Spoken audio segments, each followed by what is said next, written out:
Hey guys, Ty with Force Turbos here, and today we're going to be installing our turbo system on a 2021 Can-Am Defender. Now this thing is all decked out. It's the limited model, so it's got AC, they put tracks on it, and we're kind of just going to show you a simple step-by-step instructions on how to go about doing that.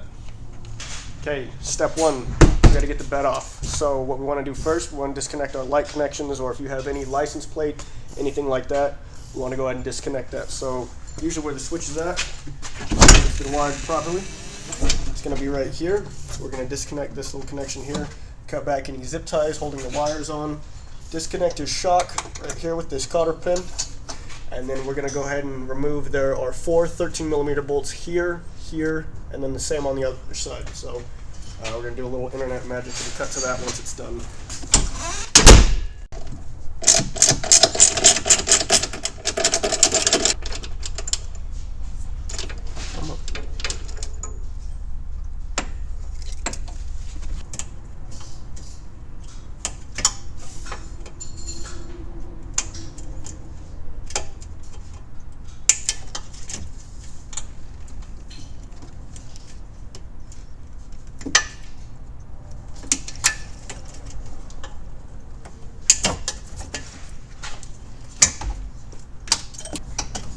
Okay, so this shock just connects down here.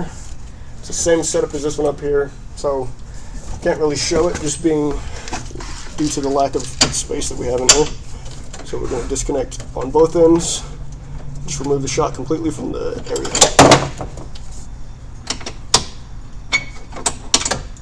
Just like so. And then we can slam this back down and get the bed off.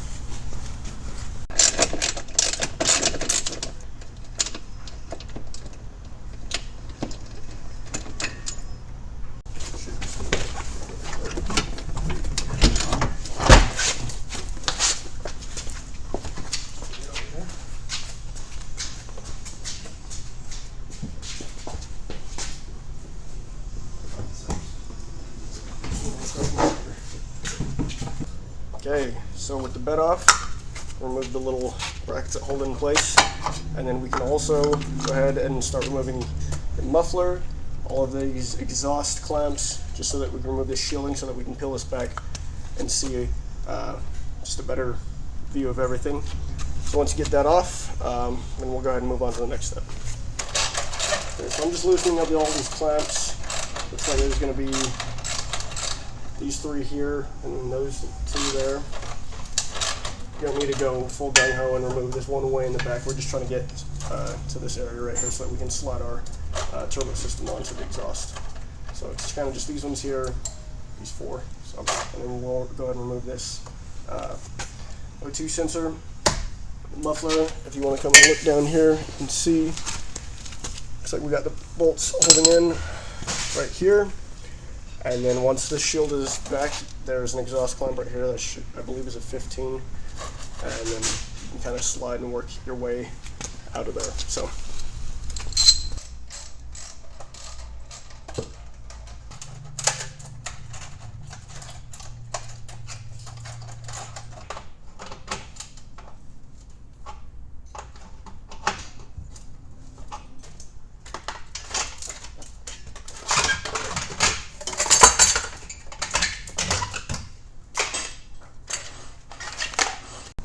Okay guys, so next thing we want to remove, we want to go ahead and remove our muffler.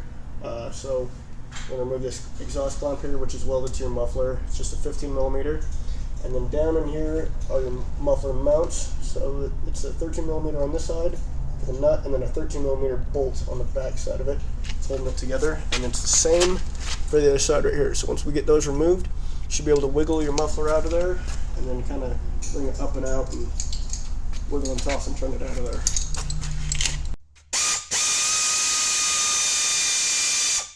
Okay, so for the last part of the muffler, we've already removal anyways, we've already removed those two 13mm nut and bolt on the bottom for the mounts, and then that 15mm bolt for the exhaust clamp.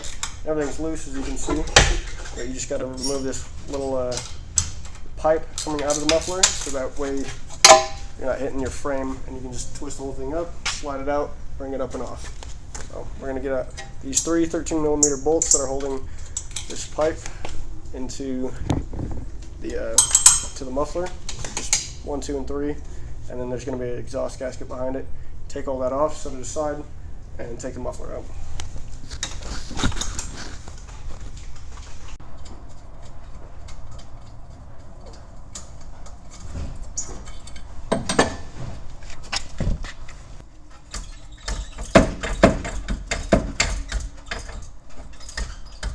I swear I've done this before. Okay. So with that out, we're going to go ahead and remove this plate. So it's just going to be these two bolts here, and then these ones here. Those are also 13mm. And then we're going to go ahead and we'll start making holes and for our mounting of the turbo system. But before we do that, we're going to go ahead and remove all of our coolant lines, the oil bung that we need to get to supply it, map sensor, all that. So we'll show you what's next after this. Okay, so next thing, like I said, we're going to remove these bolts. They're 13mm. There's a bolt on the bottom side of it that you're going to get with a 13mm wrench. I'm just going to use a gun to get off the nut on the top. And then there are 2 more on either side here and there. So.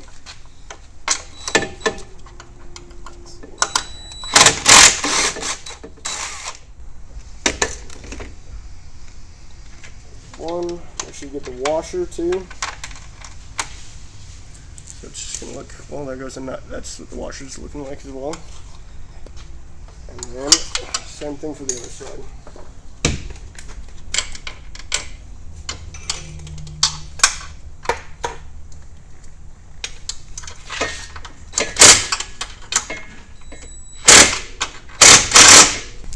Okay, so next thing that we're going to be removing, like I said, is just this other 13mm bolt on the other side. If you want to come take a look at this.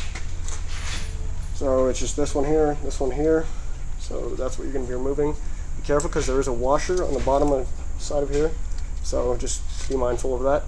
And then that whole thing will come out, and then we've got one left. Plate will come out, and we'll be ready to remove some of the lines. Alright, so with those last 2 bolts out, go ahead and take out this plate, and we're just going to replace those washers and the bolt that goes to the back of this, and just mount everything back in place, and then we'll move on to the next step. Okay, so we're going to go ahead and remove the easier stuff first. So we're going to go ahead and remove this little piece of the coolant line. This is where we're going to tie into your coolant lines for your turbo. So what you want to do, you kind of just cut this outer clamp back, and this one here, and then just this top piece from this Y. You don't want to remove the Y itself, but just this little hose from the bottle to the Y. We're going to go ahead and remove that, and then we're going to go ahead and remove this this map sensor here and replace it with the 3-bar map sensor. So this is just a T30 bolt, and you unclip it right here.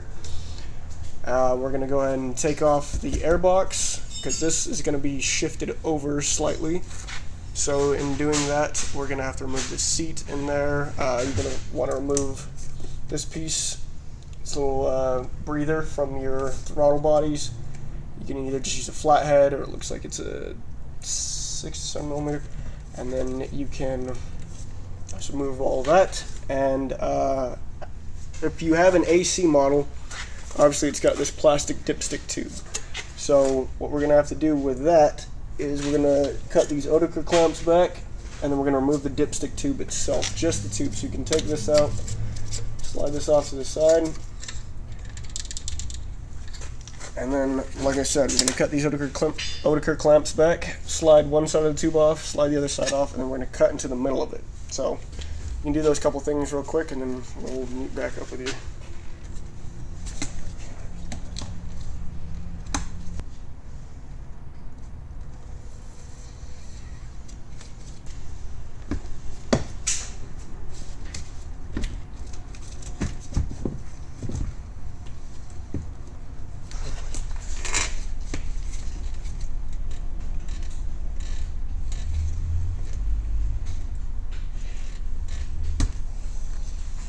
Put this back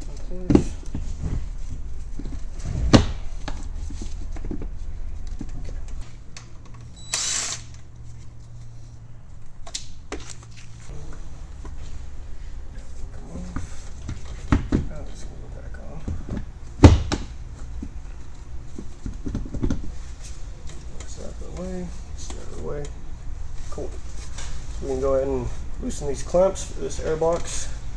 And then in order to completely remove it, and this top piece here, this is just another little snorkel basically that comes out from over here. We're going to need to remove the back seats so that we can pull off the back panel behind said seats, and then we can go ahead and remove the bolts that are attaching this to the back of the cabin. So we're going to do that.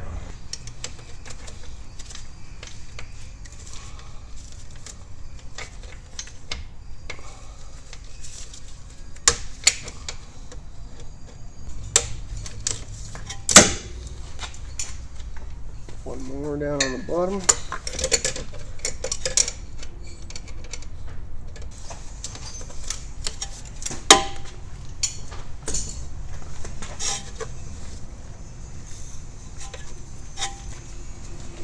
Just like so. So this is what we're going to go ahead and remove. And then, like I said, if you have the AC model, obviously this is the dipstick tube that you have. We're going to cut into that and add that 5/8 brass barb T into this, clamp it down, and then clamp these back on with regular just worm gear clamps rather than Oetiker clamps. And this is where your oil drain will recirculate back through. Alright, so you kind of want to, this is the T that I was telling you about, you kind of want to have everything in place before you go ahead and make your cut. So kind of see where you want the T, how much you're going to have to cut out, obviously, and make sure you notice that there is an up and a down. So down being into the motor. So usually you're just going to cut out the length of from this end of the barb to that end of the barb. So that way it just fits directly and fits back in place. So it's going to sit something like so. Go ahead and just cut where needed and then insert. Okay, so that's kind of what your final product's going to look like. So these two you're just going to clamp down on the top for the ones that you've already removed, and then these ones are just going to be holding a brass barb, and it's still flexible so that you can fit it in just how you took it out. So we're just going to slide the bottom one on and then the top one on. So everything fits in there good. So you're going to want to check before you tighten anything down that your dipstick still fits in there smooth, just like so. So you can tighten everything down from where it's at so that this isn't, so if it's in the wrong place, say, I don't know, I'm going to push it a little bit. So you'd be bumping into something, you can't get it, but you want to make sure that it just fits just like it should. So we're going to go ahead and tighten both of these clamps down, put this back, and then we can go ahead and move on to the airbox. Okay guys, for our next step, we're going to be moving our airbox. So we're going to remove some clamps, and if you've ever done this before, you know that you have to take out the back seats, or if it's a two-seater, just the only seats in there, the carpeting behind it, as well as the ECU. So we're going to go ahead and do that. Also, sorry about the wardrobe change, we started a little late last night, so we're kind of rolling with it and finishing it up today. So yeah, let's get started. We're gonna go ahead, like I said, clamps first, and then we'll go ahead and remove the seats and everything after that. So we'll start with this, then cut to the seats.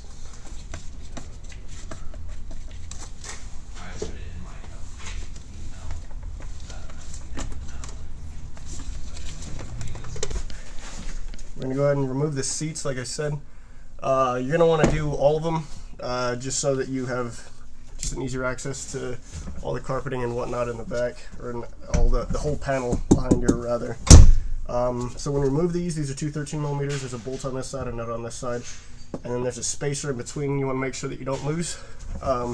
And getting these off, just pull from the top, slide up, and then revealing the carpeting like how I was talking about. So we're going to go ahead and remove all the seats, get everything out of the way, and then we'll show you how to remove the carpeting.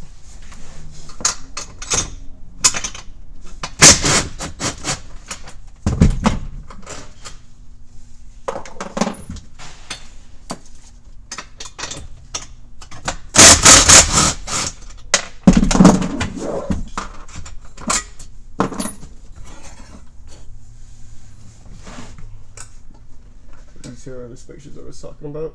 Make sure you don't lose those. You can just press them out, put the nut and bolt back in them, and then keep them with the seats.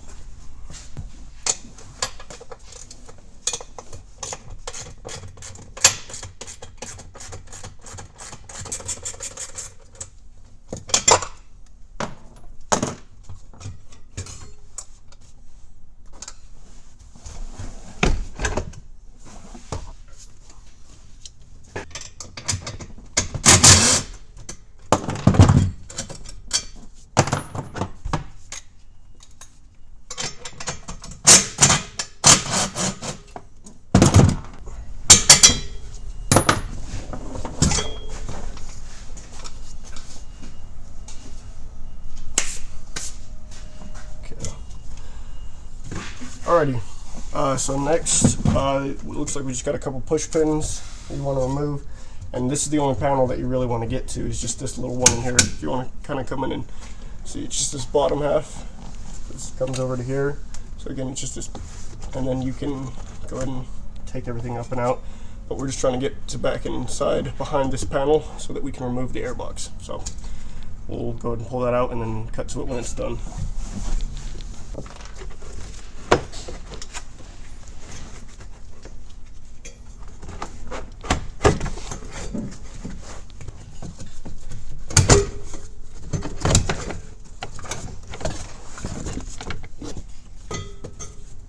Okay, so it looks like I lied. There are some, there's just half of this one is going to have to come up anyways. So you got this whole piece off if you have the carbon part. And then you're going to need to remove, it looks like there's a T20 right here. And then just one of these other little push pins. And then you can just fold this thing kind of over here. Because again, you're just trying to get to, there's a bolt here and a bolt here that you need to get out. That's for that top airbox. And then all these T30 screws here, that's going to pull this back access panel off, as well as there's the ECU behind there that you're going to need to unplug and kind of just take off from there and unplug, let it sit to the side. So we're going to go ahead and remove all this, and then we will get back with you guys.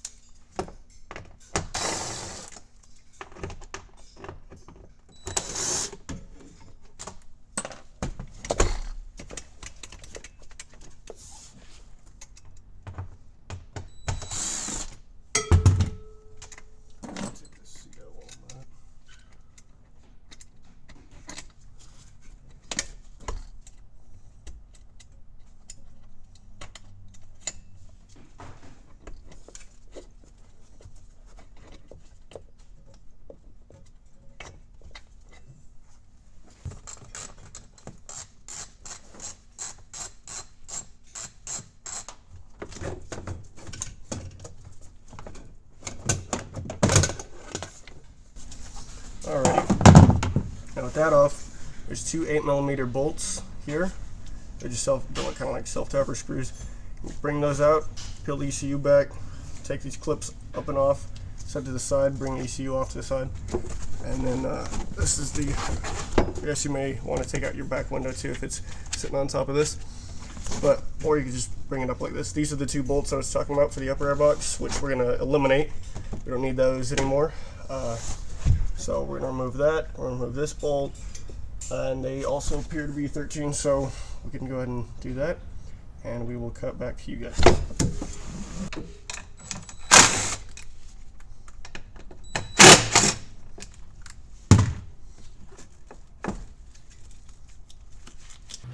Okay, so you don't have to disconnect this if you don't want to, but if you want this up and out of your way, you can. We're just going to leave it disconnected and leave it hanging down like this, and then we're going to use the 13mm on a torque gun to go ahead and, impact gun, I'm sorry, to remove these 4 bolts. So 2 being these ones here that will remove the airbox, the lower airbox, and then 2 up on the top removing the upper airbox. So it's also got a washer, and there's a spacer in between with this rubber grommet. So you can keep that in there for now, but just be wary of that. that one came out, whereas the other one didn't. But just be aware of those.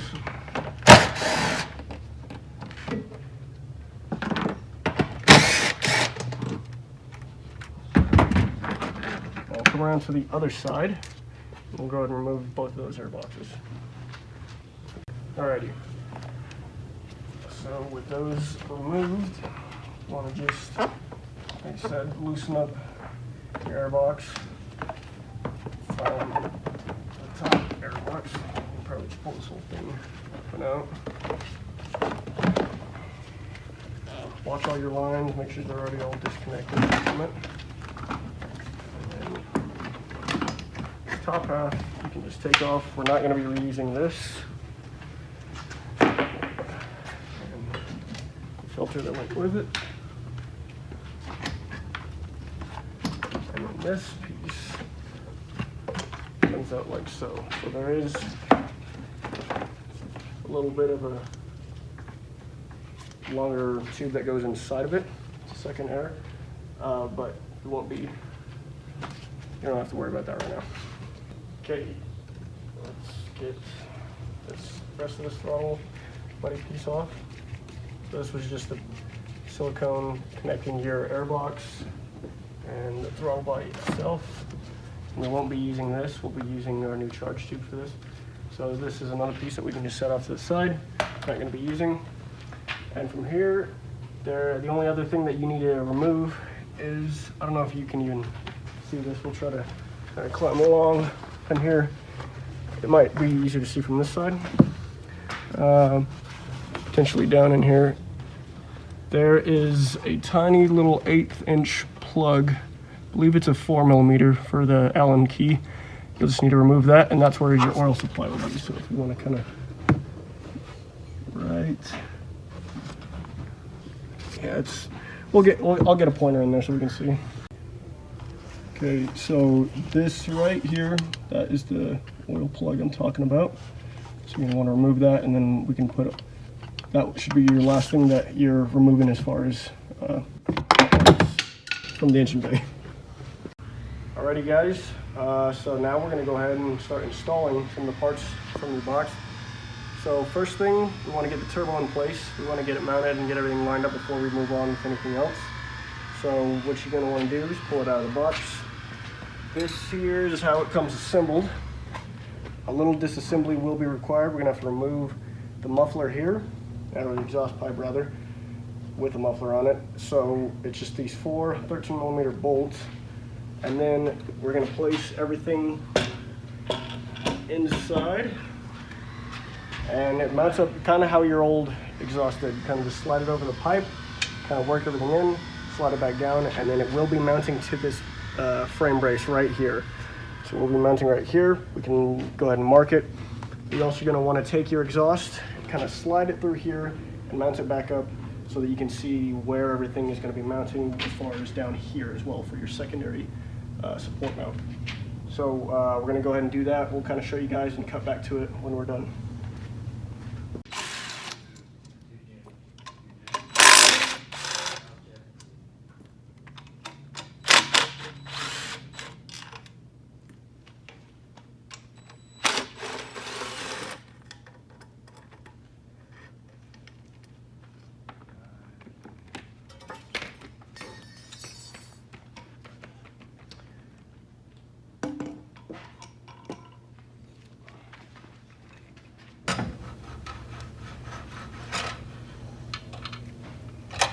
Alright, so that's about where she's going to be sitting. You kind of want to make sure everything's mounted. You can kind of just slide it up and over to where your stock muffler was sitting, and then you can clamp her down.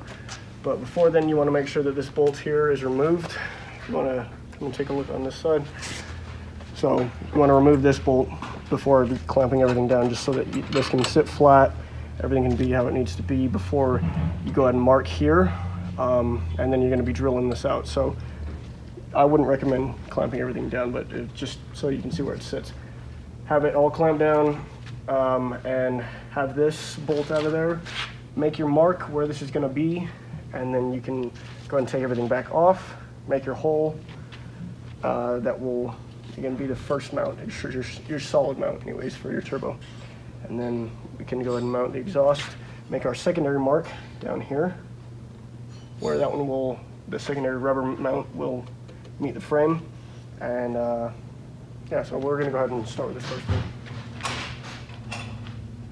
Okay, so what I like to do to mark my place, I'll usually just take a scribe. This one just happens to be 90, and kind of just go around the hole, just kind of mark it. And then from there, take everything off, slide everything back,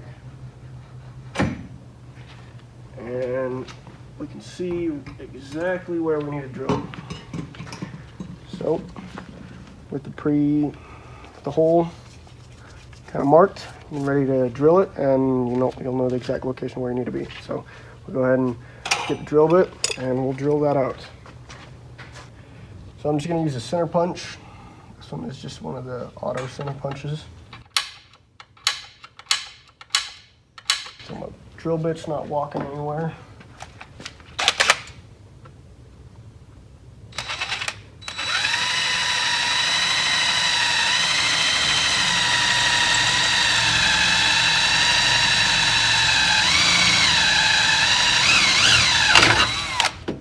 Alrighty. Now, you want to just go ahead and get a vacuum or broom or anything. You don't want any of this dust flying around in there. So go ahead and sweep that out or vacuum it out, and then we can go ahead and mount the turbo again and bolt everything down in place. Alrighty. So I've used a 5/16 drill bit just to give you a little more wiggle room. And I say wiggle room, but just in case if it walks or whatever, give yourself some space. So we'll line everything back up. That's good, so we'll go ahead and clamp down. Again, this is a 15 millimeter. We'll bolt that down. And then from there, we can go ahead and install the exhaust, and I'll show you where to mount that in just a moment.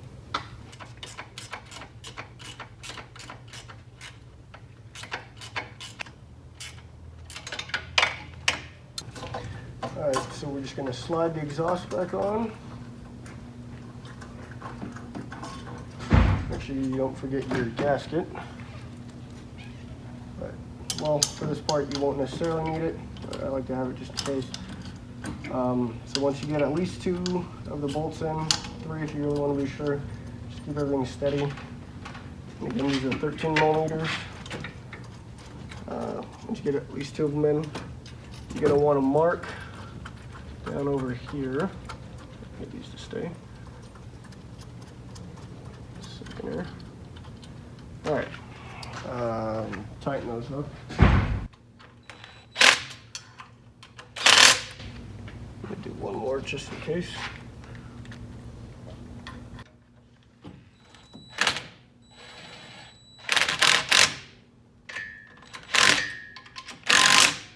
All right, so with everything sitting in place how it should, you're gonna want to come down here.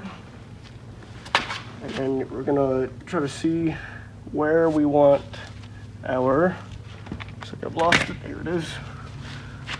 So our rubber mount. So if you look on here, you wanna make sure that this hole is not gonna be lining up with this, this inseam weld here. So inside of the frame, otherwise you're gonna be drilling in through this part and into the side wall of this other one. So you're gonna wanna make sure that everything lines up and it's not sitting all funky. You're sitting something like that, give or take. We'll get her lined up and show you guys.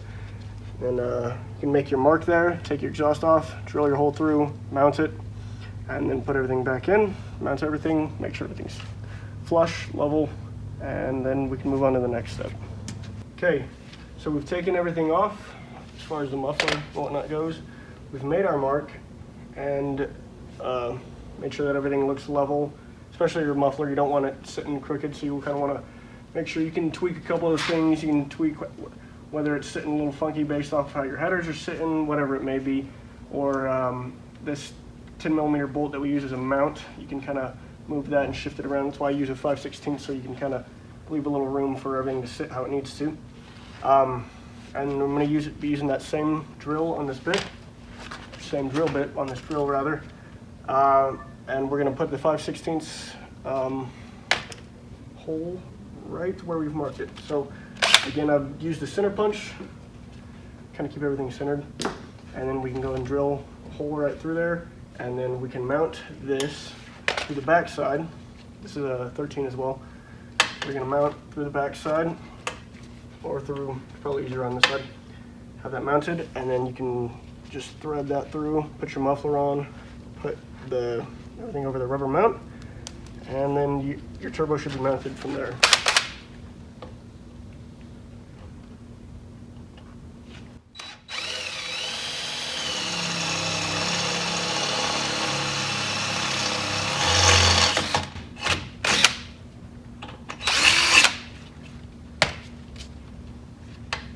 Just like so. So it'll be sitting like that. You'll use this nut rather, on the opposite end. Get my hand in there. And then with everything together, it'll be sitting just like that. So we're gonna mount this, and then we'll show you the end product of that. Alrighty, so now we're gonna go ahead and mount our exhaust with everything in place. So this is just being held on by the nut on the back side of it. So you can kind of just work that one in there. Again, don't forget your gasket. These tracks make a very helpful table. So we mount it up. Let's go ahead and get bolts. Again, these are 13 millimeters. One of them as a guide. Like so. Second one.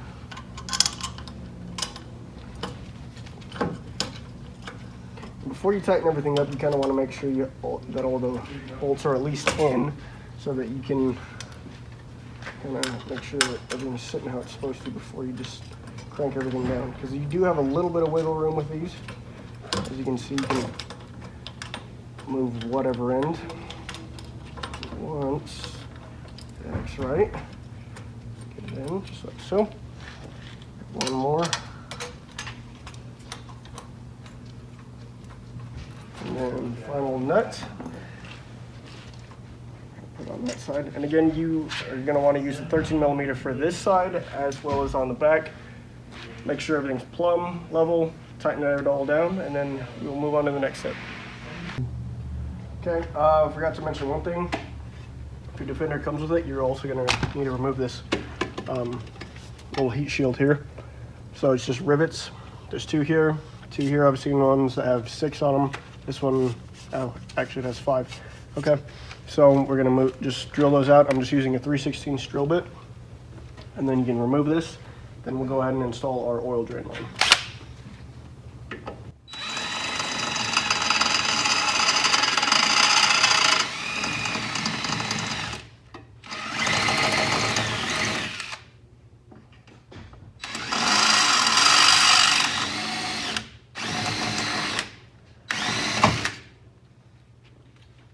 Okay, so this is your oil drain line. This is just going to go from fitting at the bottom of the turbo. I don't know if you can come and see this. This one here, down to the 5/8 barb fitting that we put in the dipstick tube earlier. We can go ahead and just run that from here and all the way back over to here. Now this is a gravity feed, so we've given you a little bit of extra length, as you can see. But when I was saying a gravity feed, you don't want any low spots in it really until it gets back over there. So you can cut this back as much as you need, but just to where it's just about like that. So no low spots being where the oil can get trapped in. So you may need to adjust how you have your T in your line, and you may need to slightly adjust the length of the hose. So we're gonna get everything set, and we'll show you what it looks like in the end. Alrighty guys, so this is what your oil line, your oil drain anyway, is going to look like.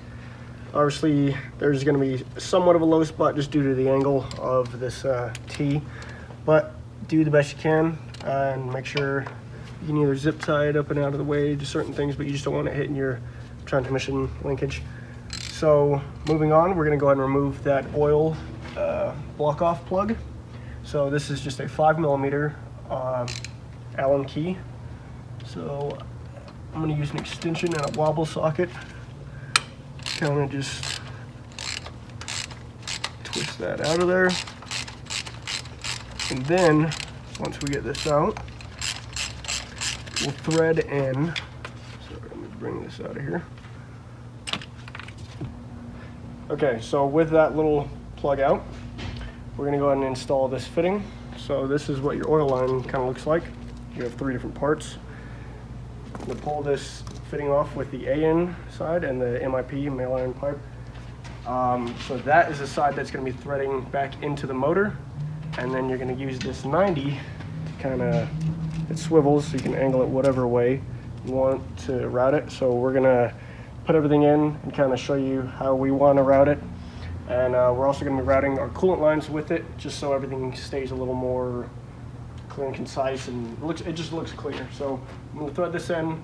We're going to put the oil line and the coolant lines in, and we'll show you how we've done it from there. Okay, so we've threaded that fitting in. Now for the oil line itself, this is what it looks like again. That one, if we want to come over here and look on the turbo. So how it's sitting, you have your oil line and a coolant line and a coolant line. You want to make sure that you're not mixing those up. You don't want to be putting oil into coolant and coolant into oil, whatever. So always do one first. That's why I like to do the oil line first. That we can kind of get it up and out of the way, everything over with, and you're not confusing anything. So what I like to do, I like to put the swivel end just down onto the turbo side.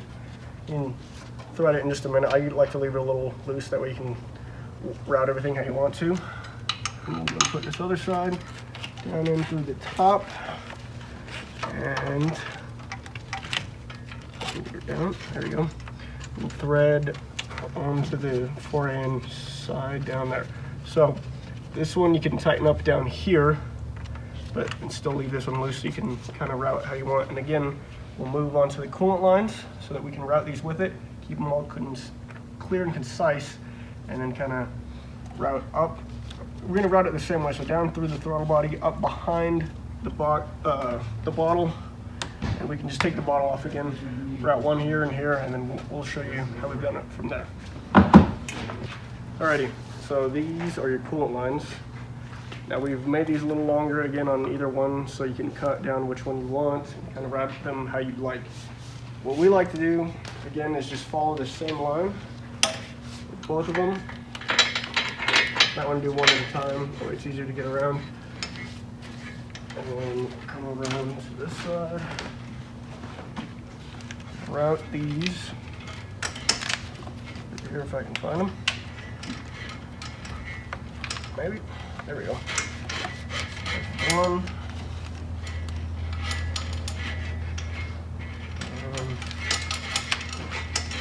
Two.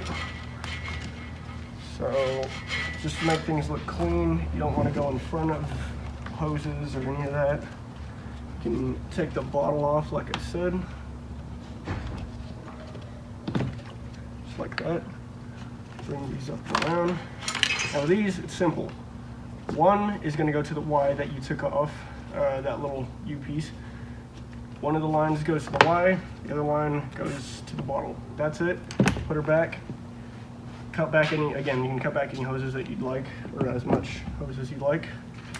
But as far as these ends go, it's the same thing, 4AN, so they'll fit on the sides. I usually like to put one like so, and then it's going to come over, run along with this one. And then same thing with this one.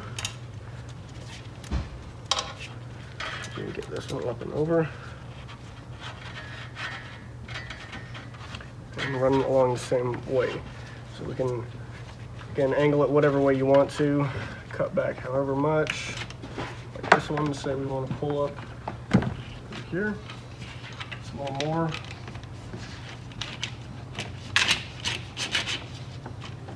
So, yeah, we'll get this all sorted out, make it look nice, and then we'll show you guys what it looks like in the end.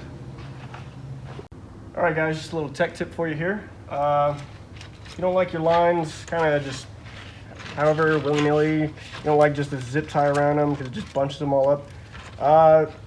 You can still do it with zip ties, but you can make it look nice. So it'll look a little like this, so they're all still separated. And the easiest way to do it, I'll just show you. You're gonna put one around the entire thing. Again, make sure they're separated.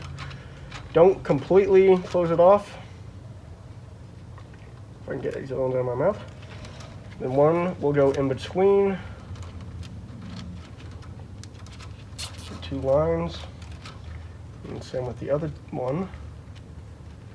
I'll just go in between the two lines as well. And you can space these out however much you want. And then see, so however, wherever you're at, bring it wherever you want. And you can kind of just bring these up and out of the way so that it's not showing. Tighten up the bottom one, and then go ahead and tighten up the rest of them. And boom, got yourself a little wire separator. Now just go ahead and cut your ends and zip tie it out of the way. Alrighty, so we've gotten our oil line and our coolant lines ran. So if you want to come take a look, tighten these up. These are 5/16, 9/16, I apologize. And then we've kind of just ran them along, and they're not really going anywhere. They're pretty good. And then they'll be under the bed, so it still follows that same curvature. You're gonna go under your throttle body, and then back behind. Let me move this up and out of the way. Back behind this big main hose, and like I said, one will go into the bottle, one will go into the Y, and then you just tighten those down, and that's done. So when you are starting this up, not yet, don't start it up just yet, but when you are starting it up, this is just a reminder, these lines will take a little bit to get hot if you're not feeling any coolant going through them, or if they're not getting hot. It will take a minute just because you have to wait for the thermostat to open up. So then everything will cycle back through. From there, that's pretty much it for the lines. Your oil line is ran, your coolant lines are ran, oil drain. You can put your map sensor in, and then we'll run the tubes, and we will finish putting your airbox on, and we should be wrapped up from there. Okay guys, so next we installed our charge tube, and I did it off camera, but it's fairly simple. If you want to come take a look at this, you can see exactly how it's set up, so you can make sure that yours is set like this. It may come slightly off, you may need to adjust your silicone slightly, and even this throttle body here. So again, if you need to, we just use a screwdriver, and then this whole throttle body can turn. So if you want to come take a look from this side as well, you can see exactly how it needs to be set up. I want a good view of like when you guys see exactly how it goes. You want to make sure you're not bumping into this frame brace here. Kind of just follows along, comes up to 90, comes over into the throttle body. And again, remember to tighten up anything if you have loosened it, whether it be here, whether it be any of these clamps. And I don't have the clamps on it right now, but we'll just wrap it around. We'll take the bolt off, like so, and just wrap it around, slide it over, put the bolts on, and then tighten everything up. And for those, it is a 11 millimeter. So once that's all done, we'll move on to the cold air intake.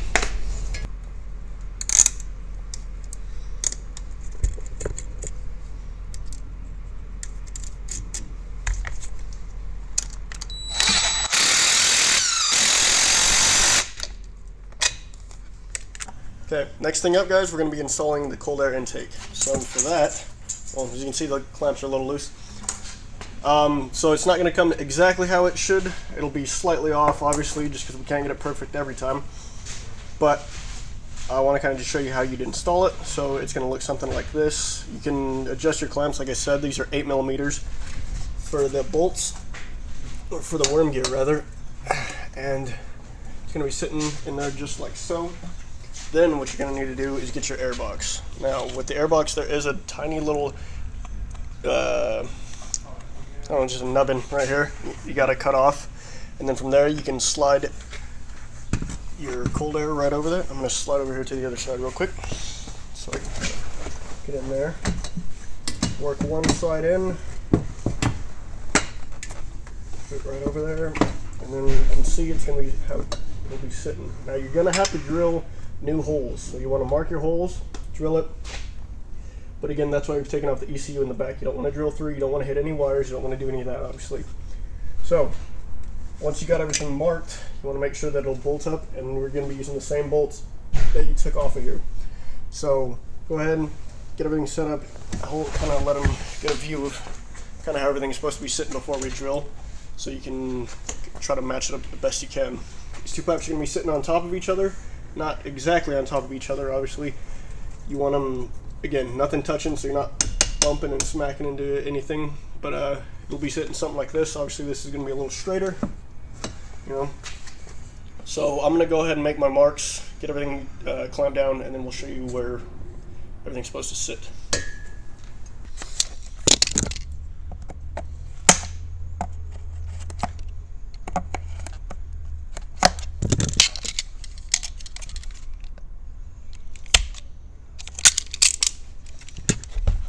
Alrighty guys, so for this next part, we're going to be drilling out the hole that's going to replace where the airbox was sitting at. So if you take a tape measure, and you kind of eyeball the center of this hole, it's about 5/8. So kind of want to set everything in there, get everything lined up. I just use this line here as a reference, and then went 5/8 of an inch down. So then we're going to do the same thing here, line everything up where we want it sitting at, find the middle, square it off, make sure it's good. If you're not bumping into anything, you have it sitting where you want. Take that middle mark and then put it all the way up against here, and then just measure 5/8 of an inch down. Or you can just follow the exact same as this one, just exactly in the middle over here. So same measurement down that you do over here. Now we do have people that do 2 holes if you'd like. We tend to do just 1, just because of where this bottom half is sitting. Obviously it's at a weird incline or decline depending on how you're looking at it. And whether one bolt will hold it, obviously, and then so will this. So how everything's sitting. If you'd like to make a second hole and drill it out, that's up to you, but we're just going to do 1, bolt it in here using the same stock bolt. And then, yeah, I'll show you where to go from there. That's right. There. Which actually needs to be right.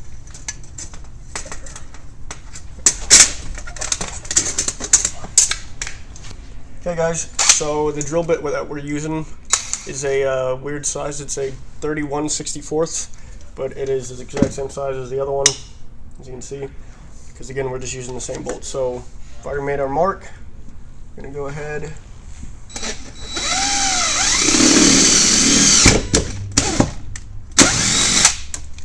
Just like so. You should get all of your shavings out of the way, and then from there, we can we'll go ahead and start bolting everything up. Alrighty, so with that drilled out, let's go ahead and put this in there, slide that in, put that down there, and then we'll go to the inside of the cab, and we will go ahead and use, again, same bolt, spacer, everything in the spacer is just used for inside of there, spacer, washer, 13mm bolt, go on the outside, that'll keep everything up. I'm going to go ahead and bolt all these clamps up, tighten them up, and we can show you the inside after that.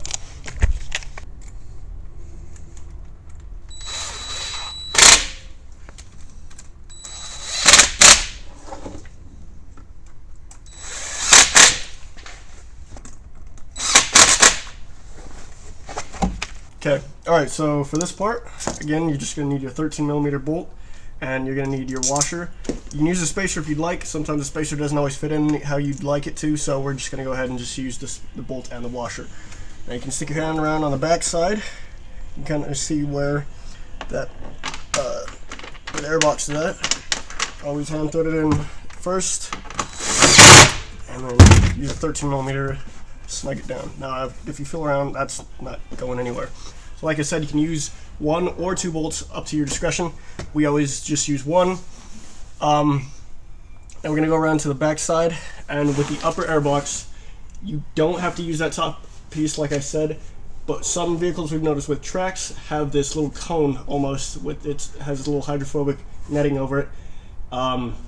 You can use that if you'd like, but we also do supply a little U piece. So the U, it just creates, again, it's a U, so it's just not sucking direct air in. But we recommend, if you can use the hydrophobic piece, use it just to keep any water out if you may be using this as, say, a vehicle that goes through mud, through snow, anything like that. So we're going to go ahead and wrap everything up in here. I'll show you how everything goes, and then we'll move on to the next step. Okay, next thing. So we're going to go ahead and bolt all this back up like I said. So you can just push your ECU back on. I'll let Caden come get a good view of what this looks like here in just a minute when I'm done. These are the 8mm bolts that you're going to be using. Sorry, get in the way for a minute. Go and put those back on, hold your ECU in place. Now what we've done for these other holes, so maybe thinking, what do I do with these? Now with these, you can just put them back in place so they still act as a cover, right? And then just get a corresponding nut and bolt, or nut and washer for the opposite side. So this is just, it's an M8 thread, so any M8 bolt, just go right on there. M8, as far as the thread goes, I think it's a 1.25. So you can go ahead and put all this on there. So I'm just going to put these through this side, and then I'm going to go around to the back side later and finish bolting all this up, just to kind of cover it. You don't necessarily have to, but you can if you want, so you're not getting any dust or dirt or water or any of that stuff coming through. So we're going to do that real quick, and then we're also going to cover all of this up once you're done with back with it again if you had the carpeted covering, and as well as, move this out of the way, your access panel back here once everything is all done. And those are those T30 bolts. I believe there's like 16 of them, maybe. I don't know, there's a lot. Anyhow, we're going to finish all this up, and we'll show you guys the process for that.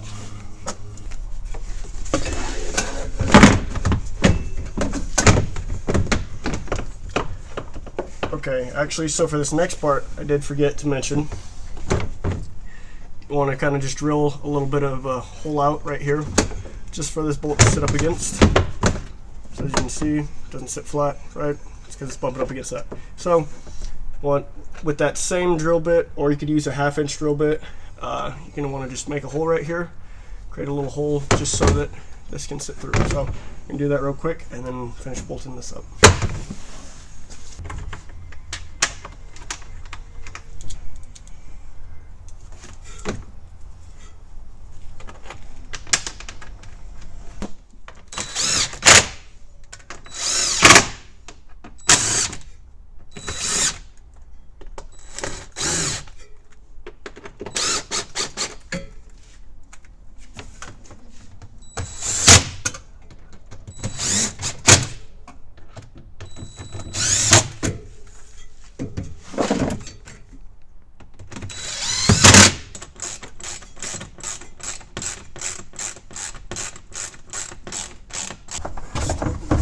Carpet back.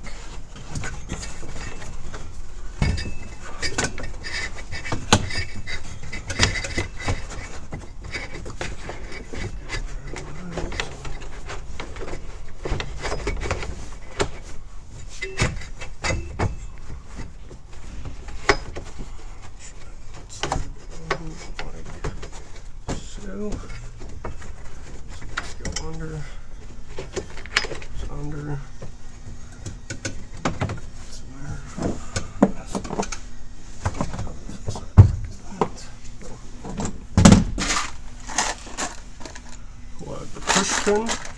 Remember, it goes in the middle, and then there is a T20 bolt and washer that fits up in the top over here. Okay. So we can feel free to put your seats back in. Again, those are 13s that you want to use for either side. And remember, there's a spacer between each one of the seats, so that'll knock out all these bolts here. Start dwindling these down. So we're going to go ahead and finish that up, and we will move on to the next step.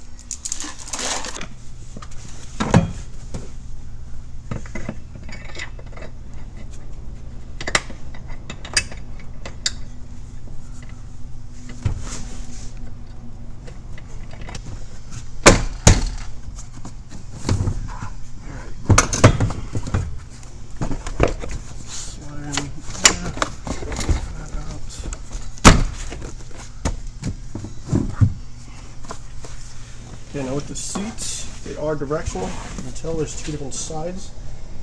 The smaller side being closer to the middle, so it's going to be sitting in there like that on the left-hand side.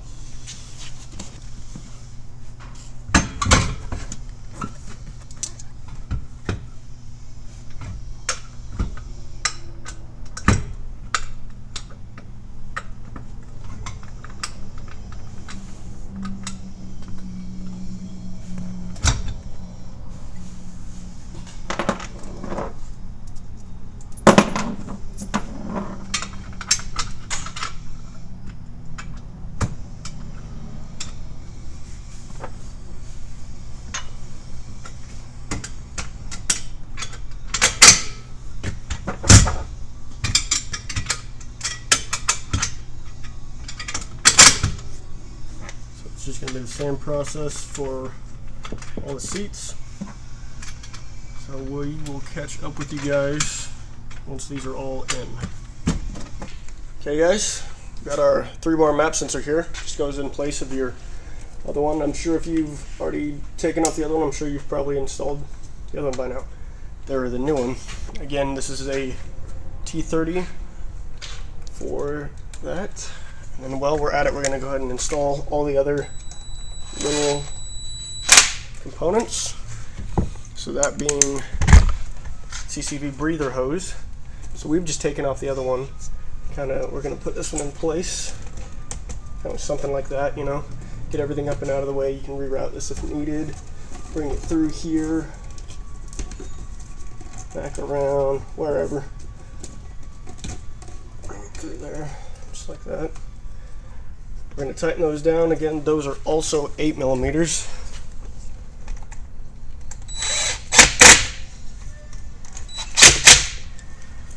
And then this was that U that I was talking about.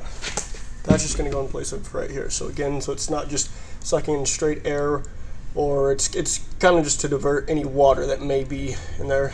But if your vehicle does come equipped with it, this is also a highly recommended piece rather. You just kind of put in there. Still breathes through the screen mesh, but this mesh is hydrophobic, so it keeps a lot more water up. So we're going to go ahead and do this, but if your vehicle doesn't come equipped with it, this is your next best option.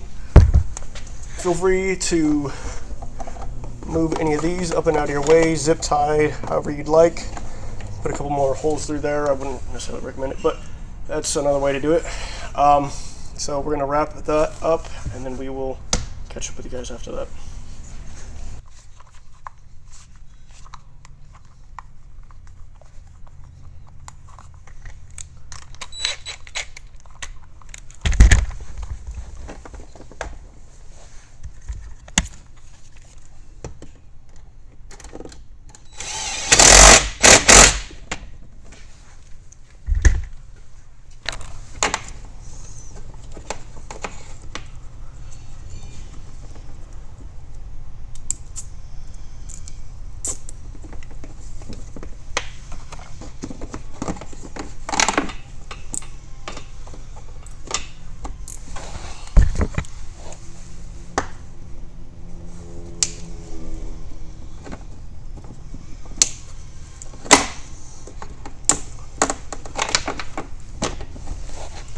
Alrighty guys, last but not least, we have our dynojet fuel controller as well as our wideband.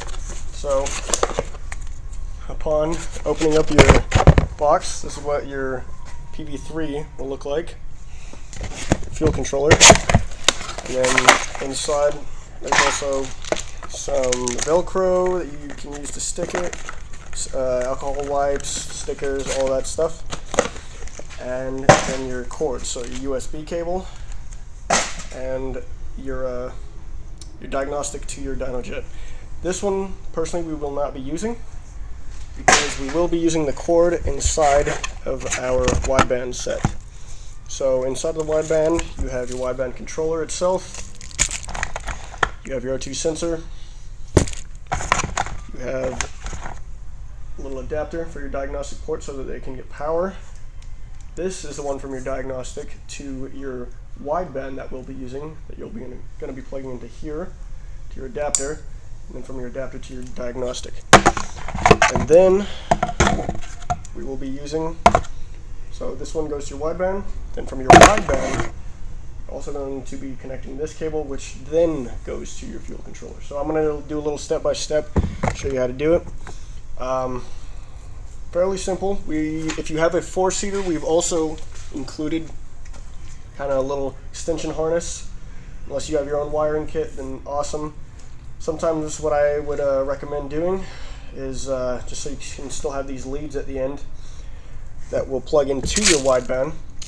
What I've done in the past is cut midway through your harness and kind of connected, and just again watch for where you're connecting these two, which one goes to which, so that you can kind of follow that back and you can still have all the right colors lead to where you want them to go. So there's the 6: yellow, blue, red, gray, white, and black. So just look as to which one will connect to which. This is an older harness, so we didn't have the exact same colors that will lead up to this, but for future reference, we will have ones that will be the exact same colors as this, so you don't have to deal with that kind of problem. But if you do happen to get this harness, we'll kind of just show you how we've done it. So first things first, we're going to go ahead and install our O2 sensor just into the exhaust. Twist right in. I believe it's a 17 or a 19, I can't remember. I usually just end up using a crescent wrench for this. Once everything gets threaded in, if it wants to act right, there you go. Once it threads in, you can tighten that down. And then this, as you can see, there's two different little places, or two different holes in which you're going to need to drill out. So what we like to do usually to keep everything away from the exhaust, we're going to put the holes, give or take right about there, push it through the frame, run the wires through, if you want to come around and check, run the wires through this and out on the opposite side. That way you're kind of staying away from the exhaust housing as much as you really can. I get that this is metal too, it's going to heat up as well, I know, but you're not exactly right next to it. So, I mean, better than nothing, right? So we're going to go ahead and do that, show you guys a little bit after that, and then we'll move on to the next piece of wiring. Okay, so for the first hole, it's 7/32. So I like to drill one first, and then you can kind of mark the other one afterwards once it goes in, and then so you can get an exact reading. So this one we're going to put, give or take, right about there, but I'm going to double check with this that you're not going to be interfering with anything. So again, obviously it's the huge long one that only connects to this, right? So kind of just put that there, and I like to feed this one through. You can see it on the opposite side. Stick the finger in and grab the wires, at least one of them. There we go. Feed that through without, so about right there. That's about where I like to put it. So kind of make a mark, drill one hole, put this one through, and then drill the other hole, and we'll show you what that looks like.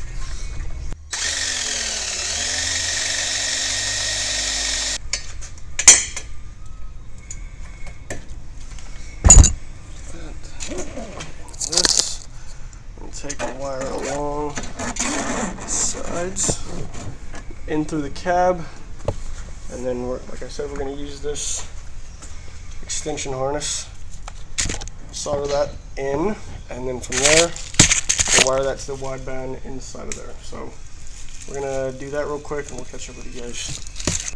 Okay guys, so we've kind of already wired some of the wiring. So this is again the one in the rear, so this is the one connecting from your O2 that we've kind of just routed along the frame, so you can kind of see it. Route it along the frame. Taking off this side panel in here, sitting right here. This one. So this was sitting right up against there. Had a T20 and a T30 bolt, and then 2 push pins on the rear. Take that off, and you kind of have a little more access just to route this through the back and off onto the side. So we route down through here, comes down. Got it right here. So this again, if you have a 4-seater, is where the extension harness comes into play.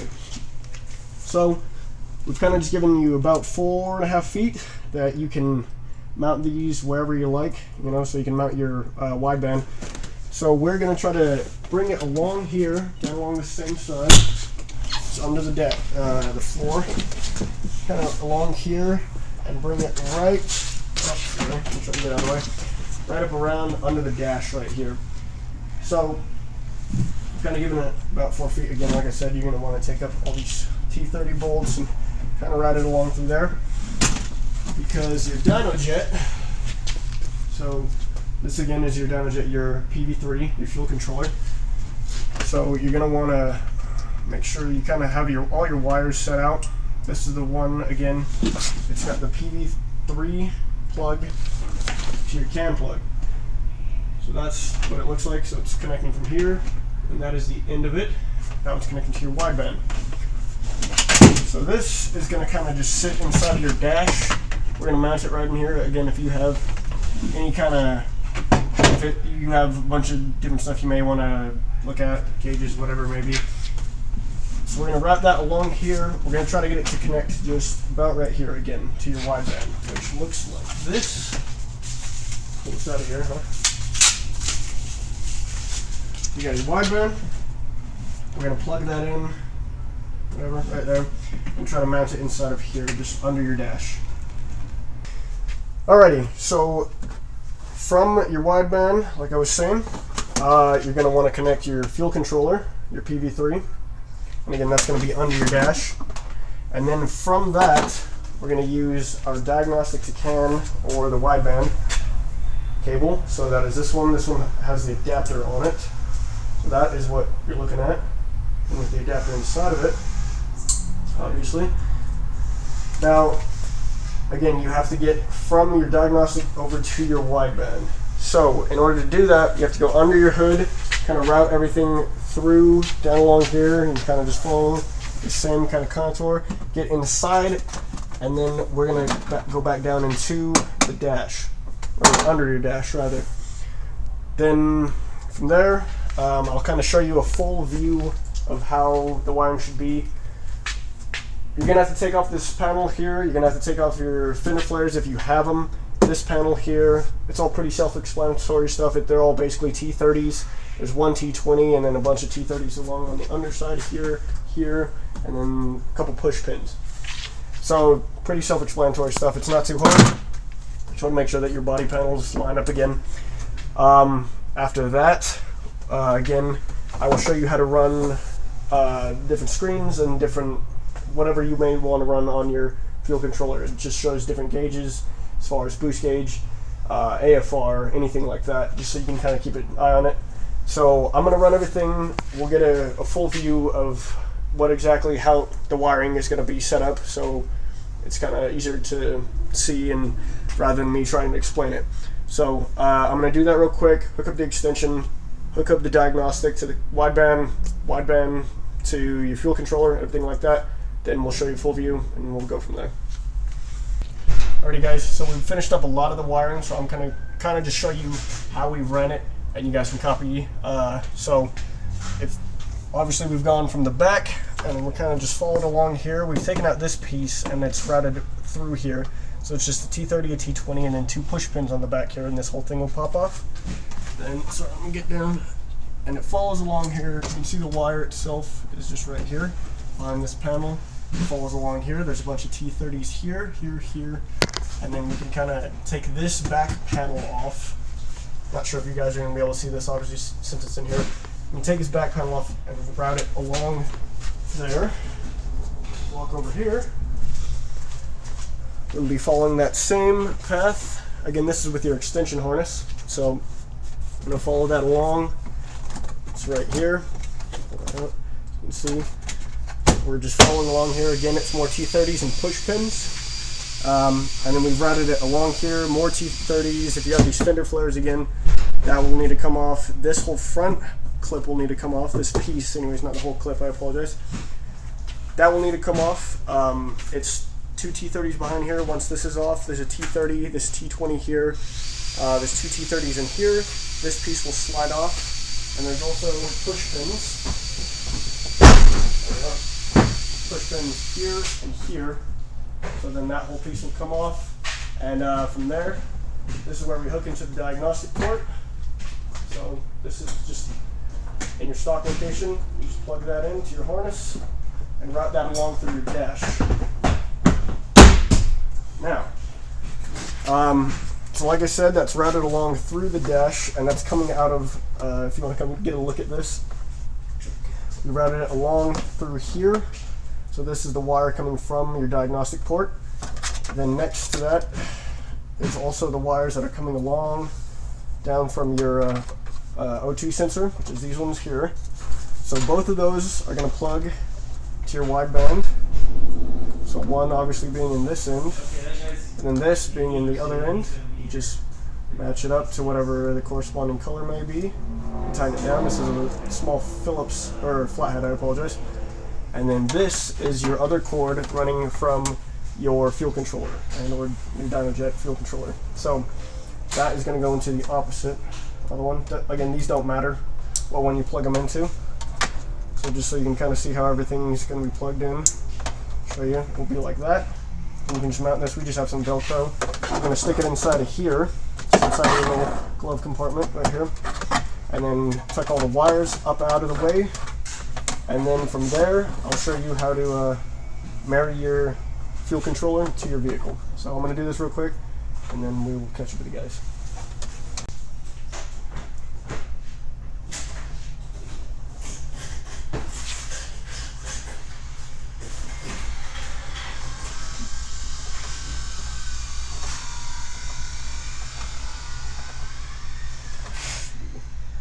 Okay, just so they get the gist of what you're supposed to be doing.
Alright guys, so when you're first going to fire everything up, before, obviously you're going to have to pair your dynojet to your vehicle. So, or your power vision, I apologize. So before you do everything like that, you want to make sure that everything is functional. Again, we've just ran our fuel controller through the dash, kind of. So it's through our little AC unit. If needed, you can kind of come in here and see. I've kind of just ran it through here, and we've made this little mount so that it will be mounted right there, and you can still see it while you're driving. So when you turn the vehicle on, don't start the vehicle, turn it to the on position so everything fires up. So if you've hooked it up correctly, you should get this screen, and also you want to check your wideband if it's flashing green. If it's flashing green, that means you did a good job. You hooked everything up correctly, wired it right. So we're just going to go ahead and shove that back up in the dash, up in the glove box anyhow. What we're going to do now is we're going to flash a tune into the vehicle to marry it. So we're going to go ahead and hit that. The only dynojet tune that is in there. So with the ECU flash, pair the device, and delete incompatible stock files and DGT files. Yes. So it's cleaning everything up. So this should take anywhere between 10 to 15 minutes. So what you want to do now is make sure that you're not doing anything with any kind of electrical, anything really. You don't want to be messing with the lights. You don't want to be messing with anything that you have that may be hooked up to your vehicle. You want all the power just focusing on this. You don't want to run the battery down because you could potentially ruin something with your ECU. Again, not something you want to do. So just kind of, if you can, if you have a battery tender, battery charger, any of that, it's always recommended that you hook it up to said battery tender and or charger. If not, then yeah, just don't mess with anything, obviously. So as you can see, it's still just writing the file. I don't know if you can see that, sorry. But it's writing the file and pairing. So we're just gonna let that sit, and we'll catch up with you guys here in about, like I said, 10 to 15 minutes. Okay guys, so 15 minutes is up. As you can see, flash is complete. To verify the flash, you got to turn the key off, and then you usually wait, they recommend 35 to 45 seconds, and then we'll turn it back on. So you just kind of want to wait till everything powers down completely, and then from there, then you can turn it back on, and you can verify everything. So once you have a tune that's been flashed and married your power vision to your vehicle, you can go ahead and flash the Force Turbo specific tune to your specific vehicle. So again, we're just going to wait here for a little bit. We're going to mount this back up to the stand that we had it on. Okay, and then we're just going to go ahead and turn the key to the on position again. I'm going to bring this up, make sure everything is, again, you want to check your green light on the dynojet wideband and the dynojet power vision. So when you pull it up, this is what the screen that you should get if it's done correctly. So all these channels you can go back through, and you can select device tools, configure gauges, screen 1, channel 1, and then you can obviously go back through and change it to whatever it is that you want to see. There's plenty of different options. So one we like to do is the requested AFR and AFR, and then where did you do it? That one. And then whatever you may want to put it to. I mean, there's literally so many. So we're going to go ahead and go through, change that. Another cool thing about your dynojet, depending on what way you've mounted it. So ours, how we have it mounted is like this, so it's going to be upside down. So what we want to do, going to come here to the device tools again, settings, rotate screen. Now it's flipped, so we go back. Now it's right side up. Cool. So we're going to go ahead, we're going to put the bed back on now. You're free to do that. And then from there, you should be able to start it. So we're going to do that real quick, give it a quick little test, and should be wrapping everything up here. Make sure that you've installed all of your heat shields again.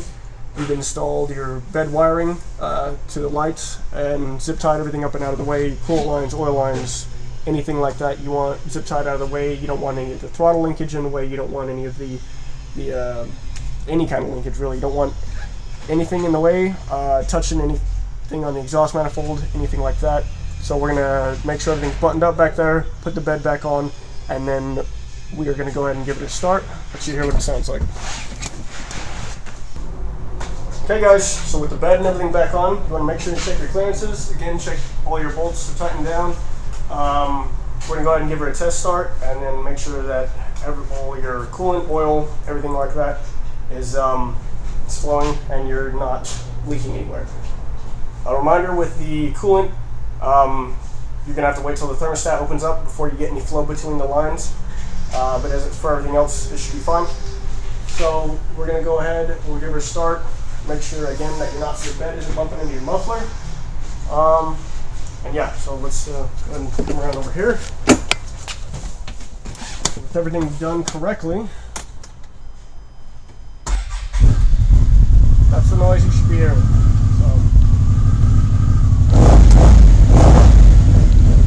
Sounds good. Okay, so like I said, you want to double check your coolant, double check if your oil, any leaks, you want to make sure that they're fixed, tighten down any fittings if needed. Start out slow and stay safe and have fun, guys.